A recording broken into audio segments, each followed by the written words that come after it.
Welcome to Sports Talk with Steve Jones, the daily talk show with the voice of Penn State football and men's basketball.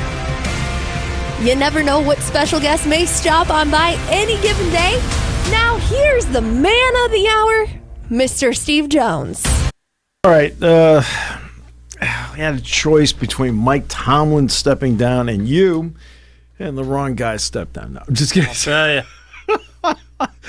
October ready. Yeah.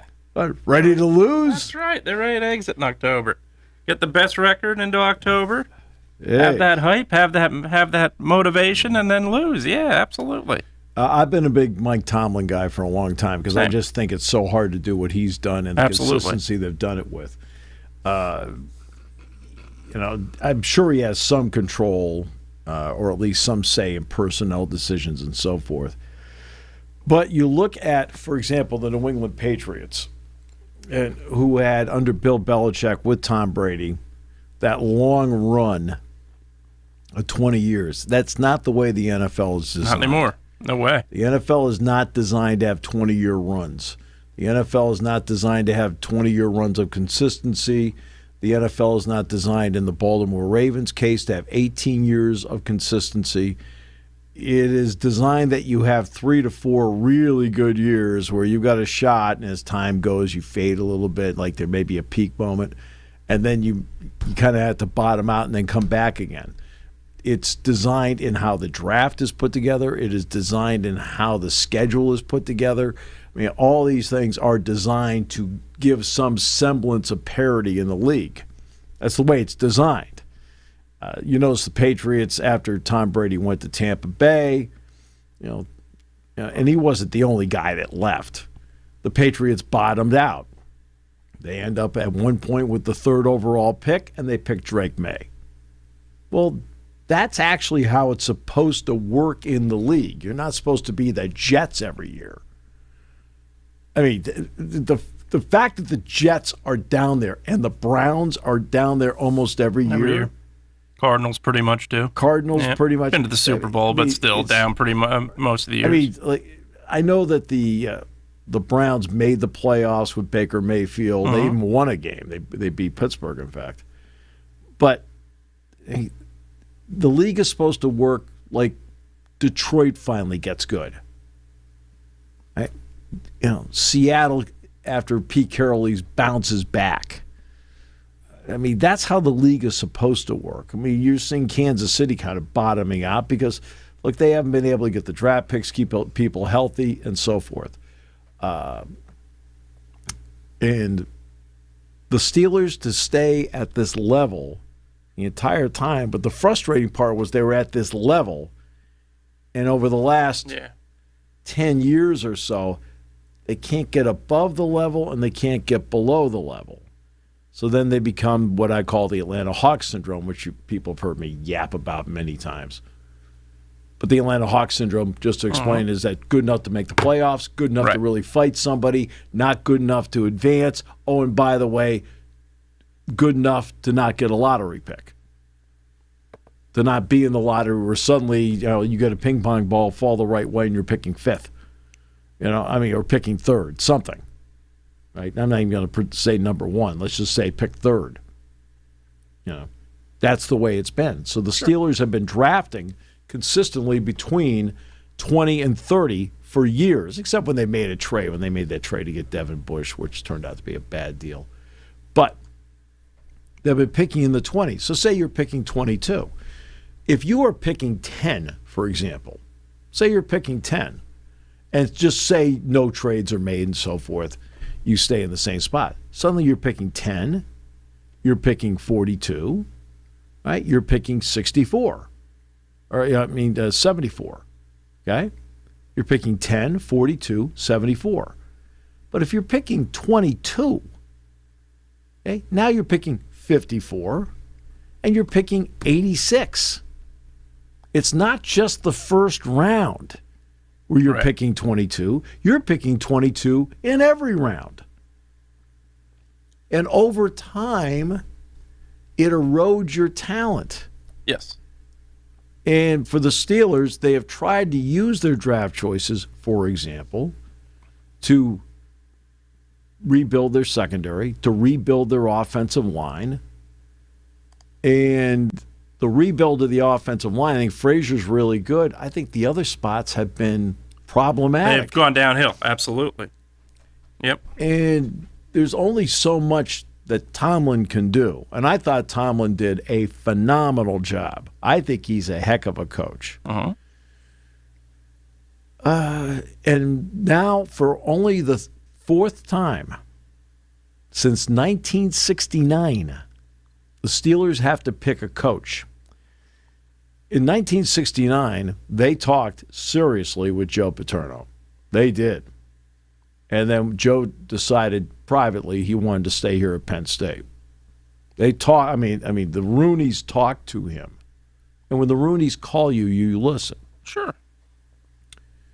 And they went with Chuck Noll. Nobody knew who Chuck Noll was. Everybody knows who Chuck Noll is now. Nobody really knew who Bill Cowher was.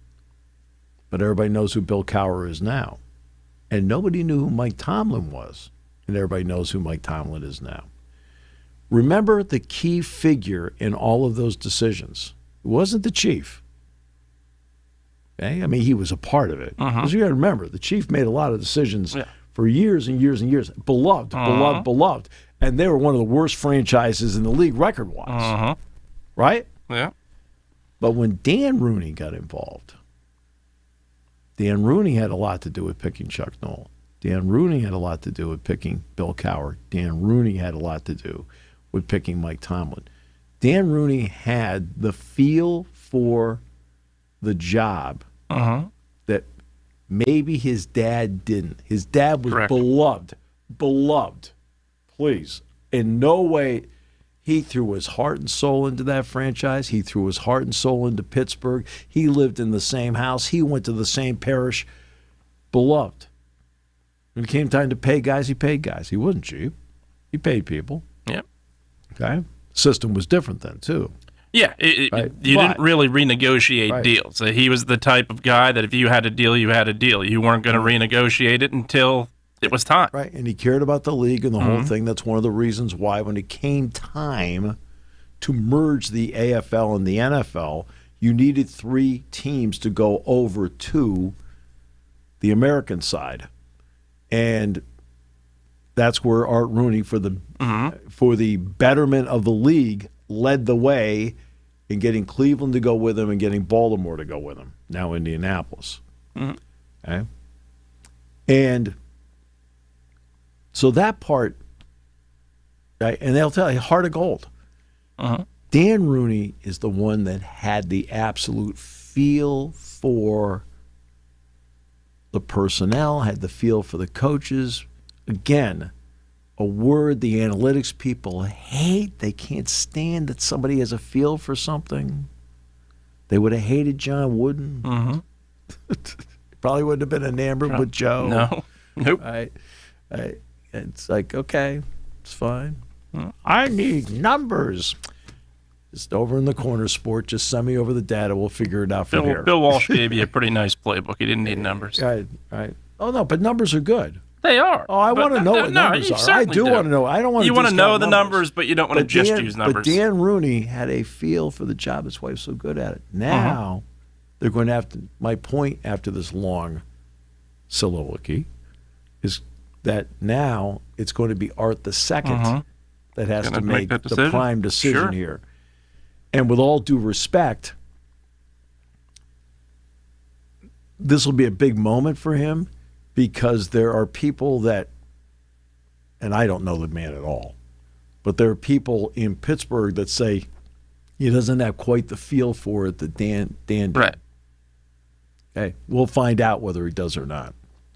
And yeah. I mean, I don't know. I'm just saying what people have said to me because I wouldn't know. I've never been in the same room with the man. I have no idea. Yeah, and absolutely. I've heard the same things, heard the same exact things. I have met him. He's a great guy, but I have not been, in terms of personnel decisions, I have not been in any part of them. But I think what makes a franchise so successful and well-respected is they manage it their own way. They don't go away from that way. And I think that's something the Steelers have done, something the Patriots have done. To an extent, I think the Eagles have done. The last couple of years, I think they've gone away from it a little bit, and it's helped them. They've won Super Bowl. But the 49ers have been like same that. thing. Same thing with the 49ers. But I think the franchises that are haphazard, like the Jets, they're changing things left and right all the time. Okay, sit there and build something. And guess what? You're losing anyway. Be patient and build something. Yes. And they build something primarily through draft, primarily through letting guys go a year early rather than a year too late. And that's, I think, the biggest part that the Steelers have done in the 45 years that the Rooneys have been heavily involved, where you're looking at with this team, and that's post the hire of Chuck Noll and post Super Bowl victories. I think, to me, they only made one mistake where I look at it and say, wow, that was a big mistake, and they'll own up to it. Should have drafted Dan Marino without question. Did not do it. Right. But other than that, I don't look at the Steelers. See, you know what the issue with something like that is sometimes? When somebody is so close to you and you see everything, warts and all. You worry. You worry because you see everything. That's why you've seen in recent years there was that trend for about maybe 5 to 7 years. Yeah, where guys started for a year, had a year, and that's the guy. Right? And one after another. And that was why. One after another. That's Trey exactly Lance, why. Doom. Mitch Trubisky. Doom. Right? You start going through the list like, okay, didn't play a lot in college. Then all of a sudden, the last guy drafted played 4 years as a starter, and guess what? Knows how to play quarterback. Brock Purdy. Right? Okay. Second round pick. Started Alabama. Started Oklahoma. Jalen Hurts. Put on a lot of video. A lot of video shows good stuff, great stuff, and also shows you failing at times. Minimal video where you've had a terrific season is fool's gold. Exactly. And that's the one mistake they made. Yeah. And the Bush trade. The Bush trade. Their drafts have not been great in recent memory. I think that has been Bush trade, an issue. Where they moved up to get him because the Ryan Shazier tragedy. There's nothing you can do about that. That's They spent years trying to make up for that, and I think in the attempt to make up for it, right? I agree. It hurt them, but. So, look, so Mike Tomlin, they say he can have his choice. They say Fox is really going to go after him because they haven't replaced Jimmy Johnson. I think a lot of people will go after him. Absolutely. And we'll see what he wants to do. CBS has an open spot. We'll see what. Matt Ryan took the Atlanta Falcons job. We'll see what Mike Tomlin wants to do. It's his choice. Absolutely. If they say, I've only been around Tom. The only time I've been around Mike Tomlin was when he has come in here for combine days. Yeah, for combine pro days. Yep, right? Same. You know how you're banned because when John Lynch showed up. I still make my way in somehow. I get a lot of stares, but that's okay. The 49ers brass is here, and there's like, there's a restraining order. There's a reason those seats are now in the middle of the field. They get off those sidelines quick. Yeah, but they see me and think, "Oh man, get as far away as you can." They also have those yellow ropes in the corner. Yeah, that's the restraining order. That's the restraining order area that I am in. Absolutely. So, but that is where we'll see what they want to do with it, because when you're talking about hiring a coach, you haven't done that for almost a couple of decades. Right. Yeah. It hasn't been. That's a good thing. A very good thing. That's a really good thing. Yeah. When you haven't had to do it for a long time. But it sounds like he made the decision on his own. Yeah, it does sound like it. All right. I want to get to brands for a moment. What do brands mean in college sports? So the NFL playoffs have seen a gigantic increase again. First of all, most of the games, Monday night aside, and Sunday night aside were terrific. Phenomenal. Yep. Terrific games, right? And even the Monday night game was 7-6 going into the fourth quarter. So there was still intrigue there. Same with the Sunday night game. It was a close game until the Patriots defense took over. So, right. But yeah, the other games were up to the 2-minute warning, weren't decided. Right. So these are the numbers that came out, because then I'm going to go to college football. Saw them. Okay. Here are the numbers that came. The 5 wild card games across Fox, CBS, Prime Video, and you'll be Prime impressed was by incredible. Yeah, I saw the numbers. NBC. Yeah. They averaged 32.76 million viewers per game. Okay. Now, this is excluding, by the way, Monday night. They aren't out yet. Right. Okay. Viewership increased 16%. Okay? Viewership increased 16%. So listen to the numbers. The numbers for the games are phenomenal. Let's see. Earning the second largest year-over-year jump over the weekend was Fox's Sunday late afternoon game between the Niners and the Eagles. Two great brands head-to-head, right? Yeah. 41 million viewers. Okay? The other game they had was Saturday afternoon. That was the game when the game was over at Purdue. We drove back to Indianapolis, take a commercial flight back, and we had dinner at St. Elmo's. So Dick, Girardi, Bob Taylor, and I watched the game in the bar for a period of time. Then Bob had the game on the phone as we were. Well, that game averaged 28 million. Now, that's the Saturday afternoon window, which is not a great window. And they had 28, not a great window, not a great matchup. Right, but you had 28 million Still had viewers. That's my point. Absolutely. Right? An increase of 7%. Okay.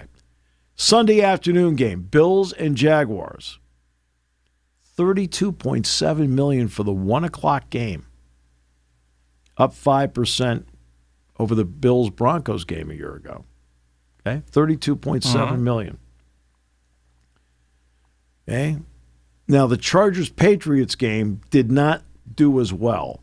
28.9 million. The Commanders-Bucks game a year ago was slightly better by 100,000. Okay? That's nothing. No, and Sunday night's got award shows and things like that people watch. That takes a couple viewers. It doesn't take a lot, but it takes enough away that it's going to bring the numbers. The 8 people that watch the Golden Globe Awards. The 8 to 9 people that go away. If it's not two huge brands, the 8 to 9 people will go away, and that'll take numbers down a little bit, but not anything that is worrisome. Sure. But 29 million. Yeah. Okay. So that's the NFL. And these are numbers, but everything except for a game is up, right? So the total. Now the Prime Video, set a record. Yeah, in a big way. On Christmas Day, the Netflix record was set. Lions-Vikings at 27.5 million. Not this time. No. Prime Video blew it out. It was the Packers and the Bears. We watched the game. We were able to get the game, all right, even though we were on the road. And they drew 32.6 million viewers. It was a 43% increase over that same time period the year before. 31.6 million on Prime. So Bezos is paying $1 billion a year. Right? I think it's $1 billion a year. That's $1 billion, yep. Yeah, he was the first streamer to pick it up. Look what he's getting out of it. This is what he's getting out of it now. Yeah. Huge. Absolutely huge numbers. And no doubt, you always talk about the difference it would have made had it been on TV. That not to take away what Amazon did. That's an unbelievable Bears Packers probably would have been 45 million. Would have easily been 45 million. That's my point. It easily would have been 45 million. You were absolutely right about that. Right? Yep. You're absolutely right about that. Yeah, you talk about brands. That is one of the great rivalries in the NFL. Third time they're taking each other on. Both games in the regular season went down to the wire, down to the final play. So absolutely no question would have drew a huge number. Drew one to begin with, but would have drawn a monster number. Right. Now let's go to the opposite end of the spectrum. What do brands mean? I've talked about Cinderella is adorable. Right. In the NCAA basketball tournament. until Cinderella wins a couple of games, and now they're in the Sweet 16. The major brand is there. Yeah, they're like, sure. Where's Duke? Where's Kentucky? Mm-hmm. Well, you're seeing it in the college football playoff. Mm-hmm. I agree. Everybody loved Indiana. Regular season TV ratings in the Big Ten, the top 4 in average viewership were 1 Ohio State, 2 Michigan, 3 Penn State, 4 Oregon, not Indiana. I'm not sitting here. My job is to put down Indiana football. I mean, they're playing great. Uh-huh. Right? They're playing great. And they're crushing people. But it's not translating. Right. Right? Translating to the stands, because you're seeing for the first time in the national title, those fans realize, hey, they've not been Yeah. That it is, but TV ratings, it's absolutely not. Okay. That's, I think, the first argument you're going to get. Well, look at how much ticket sales are. Yes, I get it, but it's not the brand that is going to draw eyes to the Ole Miss, TV set. Okay, so here it is. Down in an era in the last few years because of the new metrics with Nielsen. The new metrics in Nielsen favor absolutely sports.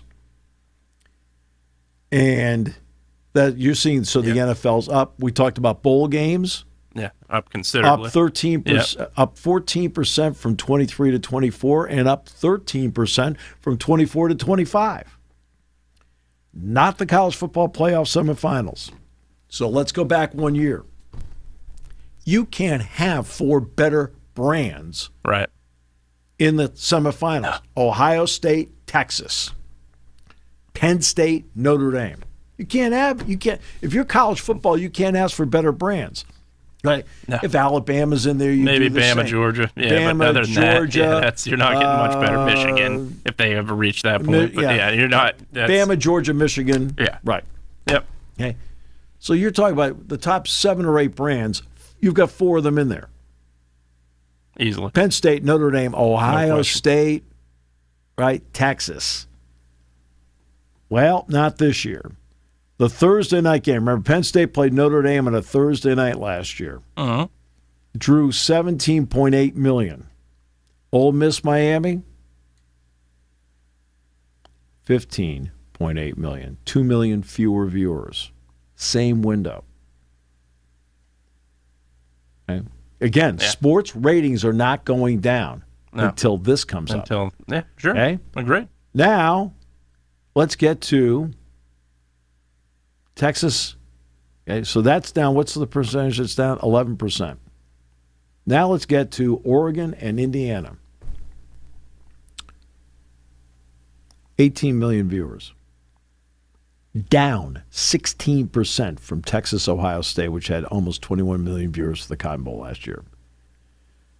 Okay? Again, these declines are occurring despite the comparisons between Nielsen's new big data measurement and last year's panel-based measurements.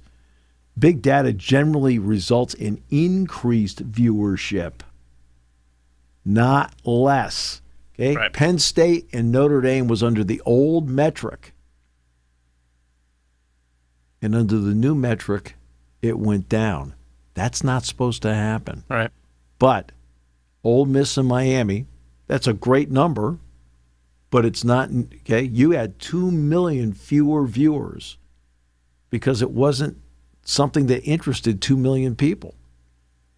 You had 3 million fewer viewers for Indiana's game with Oregon because it didn't interest as many people. So what? That's not supposed to happen. No. Okay, big data has generally resulted in increased viewership for sports this year, meaning decreases are likely, they're not supposed to happen. The brand names mean something. Don't discount the fact that Indiana, they're talking about the Rose Bowl, don't discount the fact that it was Alabama on the other side of the certainly. field. Indiana was exponentially the better team. Alabama was the draw in the game. Agreed. This is not what. Oh no, Indiana. No, we've got data all over the place. I keep going back 3 years ago, Penn State plays Texas NCAA basketball tournament. Yep. Is Penn State been traditionally a great basketball program? Okay. But, okay, Texas has been really good. But you had Penn State, Texas, and the NCAA March Madness. 6.6 million viewers. It outdrew the women's Final Four that year.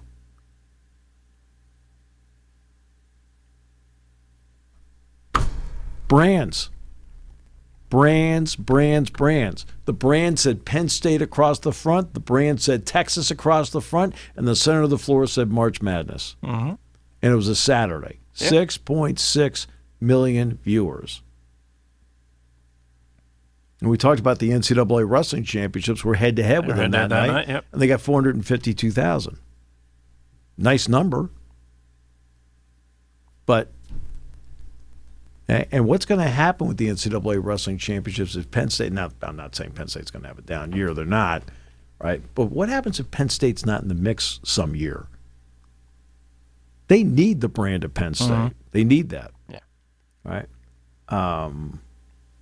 I mean, Iowa will wrestle, just pick somebody, Ohio State or Nebraska. The rating will be fine. But it won't be. But Penn State will be there. Boom. Yeah.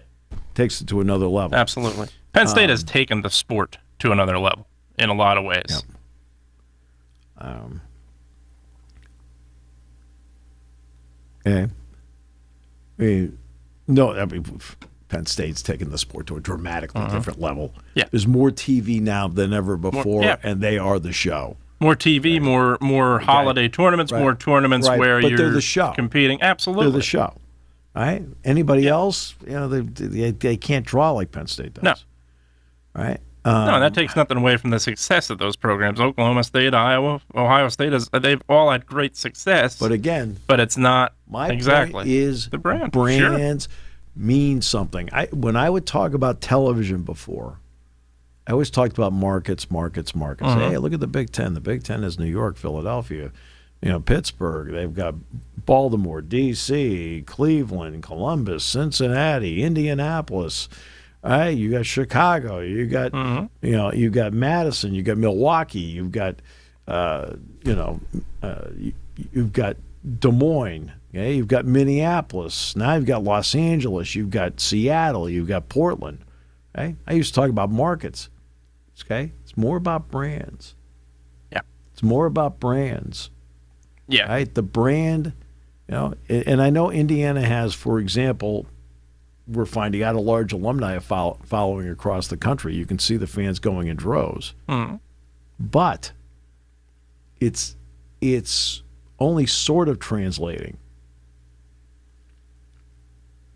It's only sort of translating.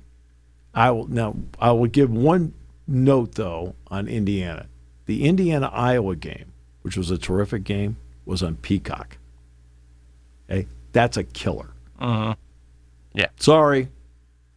It's the way it's showing left and right. When it's streaming only, it hurts. Absolutely. Right. Everybody runs it. Everybody runs it. Everybody has to do it. What was the Penn State Peacock game this year? Iowa. All right. So, but those games don't count in the ratings average. Okay, they don't. That's what people don't realize. When they put out the average rating and viewership for the regular season, it's only on games that were rated. So in other words, Iowa, Indiana is not a rated game. Penn State, Iowa is not a rated game, right? If it's on streaming, it's not rated. Yeah. But again, you had 4 powerful brands last year. On a Thursday night and a Friday night, just like this year, Thursday night, Friday night, and there were millions more viewers last year compared to this year because of who was in it. Sure. Ohio State, Texas, Notre Dame, Penn State. Wow. You can't ask, and I brought this up last year. I said you can't, going into the games, I said you can't ask for 4 more powerful brands in college sports, right? Now, as you said properly, Michigan definitely is one of them, right? Without question. Alabama's definitely one of them. Georgia's definitely one of them. We know that. You can see it. This year in the overall averages, Alabama was 1, Texas was 2, Georgia was 3, Ohio State was 4. Right? So you've got those 4 powerful brands. This year you've got Miami, Ole Miss, Indiana, Oregon. And and it's really good. Mm-hmm. But ratings under the new system are not supposed to drop. No. They favor sports. You're seeing, look at all these viewership records because they fought for years saying, I'm telling you, there's a lot more people watching this than people realize. That's why they fought to get the change. So they have the change. And in the change, this is the one that dropped. Yeah. Yep. And networks have helped everything they possibly can do. I think when you look at New Year's Eve being the prime example, having that start at 7:30 now is a big difference. I think that's a huge difference. You don't have the field goal being missed as the ball drops, as you did the Ohio State-Georgia game. Now you have a game ending early enough. I did the game last year on New Year's Eve. And that's it. Yep, same here. It was in the studio when the ball dropped, literally. So that's, I think, is a huge part of it because from a fan's perspective, New Year's Eve was, when they did the college football playoffs as a whole on New Year's Eve, that I thought was a tough draw, and I think they reconsidered it. That was a bad move. It was a bad move, absolutely. It's just a flat-out bad move. Absolutely. And that's not Monday morning quarterbacking. No, that was a bad. No, it wasn't a good move. You and I both said before the games were even played, that's a bad move. I agree. We did not Monday morning quarterback that. We said it before. No, that was a bad move for sure. Right, and remember in the quarterfinals, right? Well, the quarterfinals did really well. Well, Ohio State played in the Cotton Bowl against Miami. Alabama played in the Rose Bowl. Right? The bigger brands that bring in, right? Georgia played in the Sugar Bowl. Yeah. Well, these teams weren't winning, but the big reason though, you have to, if you're going to put a game New Year's Eve, you've got to put big brand on it. That's why they put Penn State last year. It's why they put Ohio State this year. Right. You have to have that big brand to get that rating. Ohio State's, I'm not sure they're 4 if they play New Year's Day. I think there's a chance because those 3 brands above them are phenomenal, but I think Ohio State's draw is big enough that it could have been top 2 or 3 out of the 4. Oh, sure. Yeah, there's no doubt. I mean, so again, I don't include the, that's why I've always told people about Penn State basketball. I said when they're good, people watch. Because that's literally. In 23. The last 4 games they played, they drew, I think, like 14.5 million total viewers. Total. Yep. Okay? Total viewers. Okay? Semifinal game with Indiana. Championship game with Purdue. First round with Texas A&M. Yep. Texas game. Yeah. Brands. Agreed. The brand name is there. And that's, but as I've said, the Indiana, everybody's watching. No, everybody is actually not watching. No, they're watching live. They're not watching. They're watching at the game, but they're not. No, the viewership on TV. The casual fan doesn't draw in to a brand that isn't as big as the others. Right. I mean, that's where they've lost. Yep. The casual fan is there. Look, the Indiana story is a tremendous story. It is. I'm not saying it's not. It is. Sure. But the big brands are the ones that drive the viewership. And when Indiana isn't even in the top 4 in average, and by the way, a 7-6, or in the regular season, a 6-6 Penn State team has more viewers per game? Really? Yep. That tells you something. Michigan had an okay season. Right? No better than okay. Right. Than a train wreck at the end. Right? And they have more viewers per game than Indiana. Indiana beat Oregon at Oregon. See, that was the tip-off right away when they played out there. CBS had the game, so you got Brad Nessler, Gary Danielson, Jenny Dell, they do a great job. Yeah, right? they do. Okay.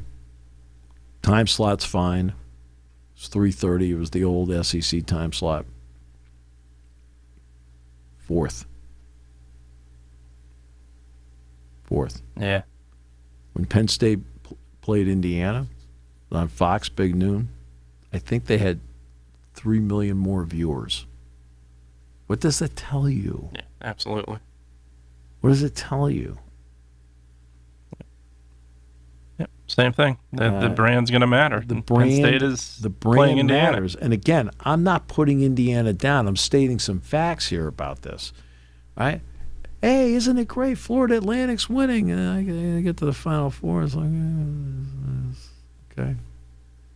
Yeah, and I think it goes back also to the casual fan. They're okay missing it if it doesn't have Duke. It has Duke in it. They're going to watch because it's the attraction that you had it brings in. You had the 4-1s last year. Yeah. Now there are a couple factors. You had the 4-1s and it was on CBS. And it was on CBS, which helps a ton. Okay. Absolutely. The year before you had Miami, Florida Atlantic, San Diego State, UConn. Yeah. On TBS. Yeah, which is a big difference. Absolutely. It's not happening. Right. And to the credit of the women's Final Four, they had Caitlin Clark. Yeah, absolutely. Had Caitlin Clark take on UConn, too. Yeah. I mean, with all due respect to Don Staley. Okay. Caitlin Clark is the draw. Yeah, it was the draw, and they were you mentioned Don Staley. You couldn't have two better draws. Right, you have Clark against UConn. You have Clark against South Carolina. Yeah, they're watching for Clark. There's no question. South Carolina played in it last year too. It didn't matter. Right? No Caitlin Clark. No, didn't matter. The casual, and again goes back to the point of the casual fan. Okay. This is why. I know it's a separate topic. The WNBA's got to get its head out its backside. Mm-hmm. Because they got to realize, what she means. Mm-hmm. Yeah. Right? Yeah. The diehard fan's going to watch. There aren't many diehard fans of the WNBA. There just aren't. And that's the reality of it. Yeah. And the diehard fan watched UConn, watched Becker's last year. The casual fan is what Caitlin Clark brought in. Right. Again, back to the point, when you lose that fan, you lose a lot of ratings. Yeah. And it's I just sit there and certain things over time become facts. Mm-hmm. This is a fact. Brands mean something. Yeah. And you need to have your big brand do well. Yes. You need to have your big brand do well. If the Arizona Cardinals are doing great versus the Green Bay Packers, big difference. Doing great. Smallest market, yet a huge following. The Chicago Bears are doing great. More people watching. Arizona Cardinals are doing great. Yeah, more people are watching, but not to this level. Not to that level. No. Right? And it happens in every sport. Right. Every sport's like that. When the Penguins are doing well, because of Sidney Crosby, they become a casual fan draw. Yep. Okay.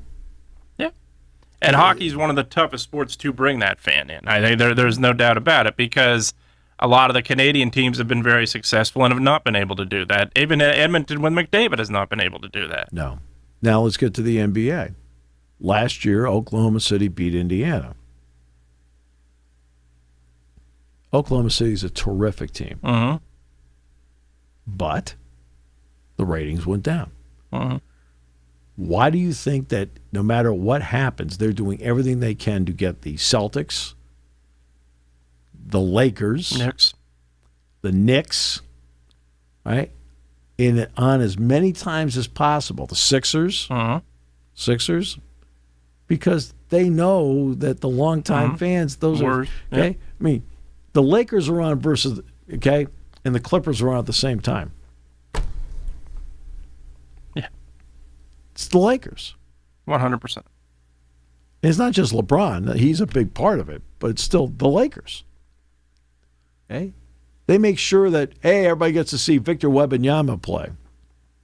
But they're playing the Lakers. Mm-hmm. Exactly. Because the NBA has shown a superstar is not enough. An individual superstar is not enough to draw that monster rating. Now, if it's Michael Jordan, of course, but Chicago's a major market. The Bulls have been a respected franchise. Even before Jordan got there, they were respected, and they weren't to the level, obviously, they are now. But that's the problem now that you had with the Nuggets. Were the ratings up a little bit when the Nuggets played the Heat? Yes, not to the level of when the major markets were playing. So Jokic, I think you can make that argument. Same thing when Luka was in Dallas. Same thing when Gilgeous-Alexander now is in Oklahoma City. Are they drawing ratings? Yes. To the level that those major markets are going to draw? Absolutely not. But again, it's the brand. It's brand, sure. It's not just the market. Yeah. It's the brand. Sure. And Jokic and the Nuggets beat the Heat with Jimmy Butler. Yeah. The rating was very good. Good for considering, right? Yeah, absolutely. Right. But your last word is critical, considering. Exactly. Right? If it's the Lakers against the Celtics, same series. Lakers, Celtics, monster. Lakers, Sixers in 2001. Yeah. Lakers, Sixers, Lakers, Celtics, Lakers, Bulls. Yeah. Right? Wow. There are few teams, too, where you can have that major market completely dominate the draw, where it's one major market going against, like Michael Jordan, prime example, Bulls in Utah, you're going to draw the monster ratings because of the individual. But the Lakers play the Nets, it's not happening. No. It's not going to happen. They may be from Brooklyn, but they're not really New York's team. No, and right? Absolutely not. Just like, it's like the New York Islanders or the Devils play. All right? It's the same market, but it's not the Rangers. Yeah. And that's just okay. Now, but let's take away some credit from the NBA. They don't even know their own league. Last Christmas, a year ago, the Oklahoma City Thunder were not one of the teams playing on Christmas Day last year. Indiana wasn't either. I thought they were going to be pretty good. Well, Indiana's a little different. Okay, that's a little different. You could tell Oklahoma City was going to be really good because they were really good the year before. They just didn't advance. Indiana, I think, was one of those. And I think you're out of nowhere teams. How about that? Yeah, I think Halliburton was unexpected in a lot of ways. Yeah. You knew he was good. You didn't know he was that good. But Mike Greenberg, Steelers head coaching position is not a desirable job. This guy, crying out loud. Okay, this guy's a Jets fan. That's okay. No offense. Okay, you're a fan of the New York Jets. That's not a desirable job at all. That's the biggest part of the Jets' job is you're one of 32. You're one of 32 teams. In 8 billion people in the world, you get to be one of 32 NFL head coaches. And your owner steps in and helps make decisions that overrule the head coach, too. That's not a good recipe. Doesn't help. Never a good recipe. Let me put it this way. If Robert Saleh, I think he's a really good coach. I think he is, too. And I thought he had a couple of things starting to go his way with the Jets. Not perfect. They had a little fallback. Yeah. Right. If he couldn't get it done, because I look at him with San Francisco now. Yeah. That was a brilliantly coached game on Sunday. Incredible. Right? Except for the decision at the end by Kyle Shanahan to not go for 2 points. I agree. I thought so, too. I sat back and went, yeah, you take that 6-point lead. It doesn't matter. You're up. They need a touchdown no matter what. Right. So, if it's a 3-point game, others would have understood it. Okay. But a 3-point game, no, you want the extra point. Yeah. Right? But it's a 4-point game.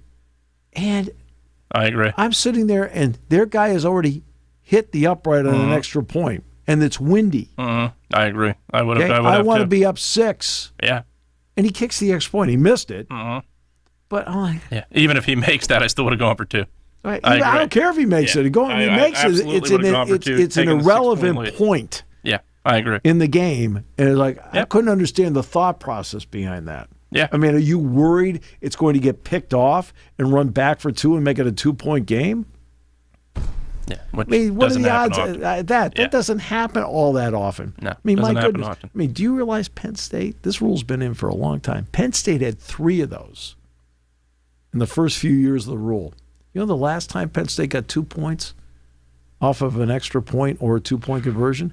1992, Lee Rubin against Pitt. Yep, I remember that. They blocked the extra point. He ran it back. 56 game. Yep. He ran it back. Yep. They've had 3 ever. 3 of them ever. Wow. All in that span from like 89 to 92. They haven't had one since. It just doesn't happen. No, it doesn't. No, or if it is blocked, they get the guy. Yeah, they get the guy. Absolutely. Yeah. It's crazy. And with you go right? back to, I mean, so like to go back, I'm going to go for 2. Yeah, I agree. Okay, first of all, Brock Purdy's smart enough to know it's not there. Yeah, right? It's not like I'll never forget Russell Wilson, Green Bay. It was a Monday night game. This is before they changed the rule to the college rule, so there's no 2-point play. And he rolls out to his right. They're going for 2. He's in big trouble. And he just heaves it up, and it's a great catch at the goal line. What a great play by Wilson. That was the NFC Championship game. Yep. It was a Green Bay Monday night game, I think. I thought it was the game in Seattle. Wasn't it was in Seattle. Yeah, that was the NFC Championship. Lynch scored to give him the lead, and then they went for 2. He got the 3-point lead on that, too, where he heaved it, going right and heaved it. Yeah, that's the NFC Championship. So he heaves the ball. What an incredible play. I'm like going, there's no risk in the play. No. Okay, no offense. Yes, it's a great play they made, but there's no risk. He can throw the ball into whatever window he wants to because they can't take it back for 2 under the old rules. Yeah. Like, so don't overplay the risk part. There was no risk. No, there wasn't no risk. Yeah, he heaved it up. Now, was it a great play? Sure it was. Now there's risk. Yeah, absolutely. Okay, now there's risk. Yeah. And I think we saw one this year that was brought back in the NFL? Yes. Trying to think of what it was, but I do remember it vaguely. Yeah. One this year that was brought back. But, that's the only part. But Saleh, if Saleh can't, I thought Saleh was doing some good things with the Jets. I thought so, too. Yeah. Well, you go back to the... And now he goes back and, he's San Francisco, he's been incredible. He's a coordinator looking around going, I feel good. And he's going to be a head coach again. I think that's very clear as that. He's going to have interest. There's big names out there now that are going to override him. I think that Harbaugh is a much bigger name, but I think he's absolutely going to get another 7 jobs open. Yeah, and he'll get an opportunity. So what bigger names after Harbaugh are out there? And McDaniel. After that, that's 5 and I other think McDaniel's jobs. I think McDaniel will probably be a coordinator. I think he's... I don't know about this. If Harbaugh takes the Giants job, let's say he does. Giants job or Falcons, I think, are a good chance. All right, but he's interviewed with the Giants, and they want him. And it sounds like, look, he's limited as to who he's talking to. Yeah. He wanted to talk to them. I think the Falcons are a desired job for somebody, too. I think they're close. The quarterback plays a big role in this. Giants have a quarterback. Falcons do as well. He's getting up there in age. I think Cousins is a good quarterback. Not great, but he's good. But Michael Penix? No, Penix will be out most of next year. Okay. But I'm not saying, sold on Penix. I just don't think that's long term. That's not the right way. Cam Ward at Tennessee and Jackson Dart with the Giants make those 2 jobs appealing. Appealing because you can develop them even more. Yeah. Right. The Giants have a good core too. I think Cascadaboo comes back. I think that's right. Yeah. Neighbors comes back. Yeah, I think they'll be all right. Brian Daboll's another one. Brian Daboll is a guy that I think may end up as a coordinator for somebody and then become a head coach again. Yeah. Brian Daboll actually is a really good coach. Yeah. I agree. Yeah, I think he's a really good coach. Yep. Personally like Brian. The times I've been around him and talked to him because, his son Christian was the signaler on the Penn State sideline for a couple of years. And Brian's a really good coach. Yeah. I mean, if I'm sitting there in Philadelphia and I make a move, I consider him. I think he's up there, but I also think the question's going to be, is Todd Monken going to get a head coaching job if he isn't? Or does he go with Harbaugh if Harbaugh takes maybe the Giants job? But if he doesn't, I think he would fit perfectly in Philly. Good. I think the way he developed Lamar Jackson, I think Hurts clearly needs work in a lot of ways. Greg Roman, who just got let go by the Chargers, had a lot to do with the development of Lamar Jackson. Yep. And the way he play called for Lamar Jackson. Sure. Monken's been good, not great, with some of the stuff they do with Lamar. But Lamar Jackson's problem is he keeps getting hurt. Yeah. absolutely. And when you play the game that you he need a plays, guy like that to develop Hurts even more. I think Hurts has limitations. Whether he's won a Super Bowl, yes, and that excuses a lot. He still has limitations. There's a fine line between reckless and aggressive. Yes. Okay. Jalen Hurts doesn't even remotely skirt the line. He is very careful with how he plays the game. And that's I think there are points where you've got to be maybe not always, but there's got to be a point where you've got to cut it loose, and because you can't. Jalen Hurts plays a very conservative quarterback completely, and he shouldn't be. Yeah, I agree. He's a guy that should be a dual threat like he is, and he's not. I don't blame him for sliding. No, I don't either. But he should be a dual. I mean, he should run more. Did not run enough at all this year. 6 attempts a game as opposed to 10 the previous year. You took away, I thought, which is his big strength. You get him on the run, he's going to make better throws too. That's the other part of it. Eagles fans will always remember they made a colossal mistake with Randall Cunningham. Yeah, literally where you put him in the pocket when Rich Kotite takes over, you develop him into the West Coast offense. First freaking game, he gets hit, tears his knee. Okay, then he breaks his fibula at the Meadowlands. Ray Perla. Remember Ray? Yeah. Great guy. Uh-huh. Wrote for the Philadelphia Inquirer. Oh! You should hear him talk about Rich Kotite. Oh, boy. Oh. I can only imagine. Eagles fans talk about Rich Kotite to this day. Oh, yes. But you took away what his strength was. Yeah. Randall Cunningham is not a pocket passer. For crying out loud, you get him on the run, he's as good as anybody I've ever seen. I know. And then Philadelphia just made a big mistake. Now, was he limited to? Yes. That's why he lost 3 playoff games in a row. Sure. But I don't, to me, when you limit these quarterbacks and you take their strength away, it's crazy. They did it in Atlanta with Vic. They did it in San Francisco with Kaepernick. That's one of the great things. Let's take it closer to home. Yeah. Penn State. Yeah. Okay. Taylor Mauser Mm-hmm. does a great job of bringing of saying this is what we can do. Mm-hmm. And he's got a quarterback in Rocco Beck that he knows. Yeah, absolutely. And Danton Lynn's reputation is, I'm going to take a look at my personnel and I'm going to tailor the defense to personnel. Yeah. Yeah. That is a big difference. That's why they're 2 great hires by Matt. I agree. All right. And then Lustig, of course. Keeping Lustig was a smart move. There are a lot of smart moves happening right now. I can't wait to watch this team come together. I agree. Can't. We'll talk more about that tomorrow. You'll be here tomorrow. I will.